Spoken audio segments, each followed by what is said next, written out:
Welcome to Diagnosis. Today we have this 9-year-old girl who presented with this sore throat and fever of 38.5 degrees Celsius and these lesions over the palate. This is the just magnified view of these lesions. The main differential diagnosis that I got for these lesions are these Koplik spots in measles and the Forschimer spots in that rubella and sometimes measles and scarlet fever and some that hand, foot and mouth disease. The manifestation, the oral lesions are also present in hand, foot and mouth disease, and other is this strep pharyngitis. So, firstly, let's differentiate the oral lesions of these four things. And let me tell you, these are the donut-shaped lesions over the palate.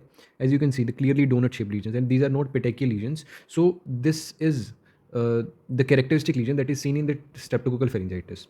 And we'll discuss about this Koplik spots, Forschimer spots, and hand, foot, mouth diseases, oral lesions. Let's see these white colored lesions, as you can see here, with sometimes erythematous border over the inner side of the cheek. These are the Koplik spots and seen in early on day 2 or 3 of measles. And these are the lesions of hand, foot and mouth disease. So firstly, lesions, these ulcerative kind of lesions. These are also present over the tongue as well as over the hand and foot of the patient.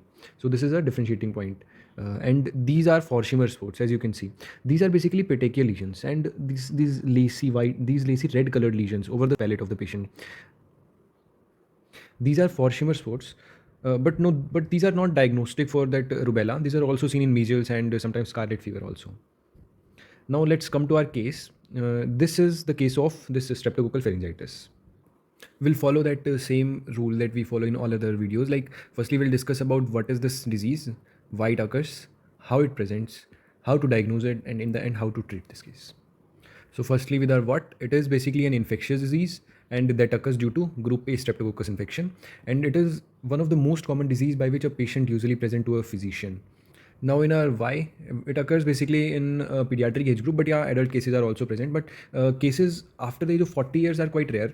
And why it occurs, it is due to the respiratory secretion of the patient, due to infection of the bacteria. And the major mode of infection is due to the respiratory secretion and fomite for this group A streptococcal infection. Next is, let's come to how it presents and what are the manifestations by which the patient would be presenting to us.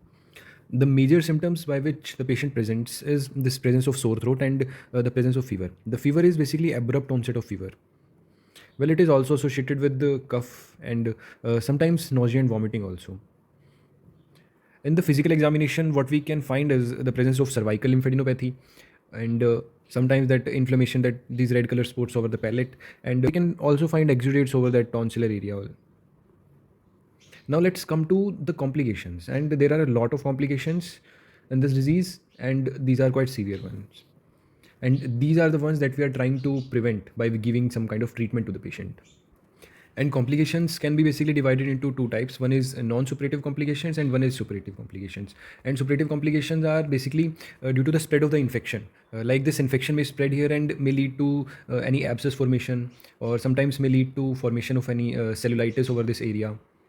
And sometimes if the infection may reach the ear, then it can cause otitis media also. And if it reaches the brain, it can cause meningitis. And due to this otitis media and due to meningitis, sometime around the venous sinuses, thrombophlebitis can also occur. And in the severe cases, necrotizing fasciitis can also occur. Now coming to non-suppurative complications, there are a lot of non-suppurative complications, and these are quite chronic complications, and it includes this rheumatic fever, that glomerulonephritis, and scarlet fever, reactive arthritis, that streptococcal toxic shock syndrome. It can also be associated with this PANDAS, and this PANDAS is this pediatric autoimmune neuropsychiatric disorder associated with this streptococcal infection. So these are the complications of this streptococcal pharyngitis. Now coming to the diagnosis part. Well, in most of the cases, the clinical diagnosis is sufficient, but when we need some kind of laboratory test for the diagnosis, then the major diagnostic tests are the rapid antigen test that we do. And the best test that we can do is this culture from the throat swab, and this may yield this streptococcal bacteria, and it is a gram positive bacteria. And in the end, coming to the treatment part, so the best treatment and the treatment that should be given to a patient of streptococcal pharyngitis is this antibiotics. And in antibiotics, amoxicillin and sometimes penicillin group of antibiotics are given. And the main cause, the main reason that why we give these antibiotics are antibiotics basically decrease the course of the disease.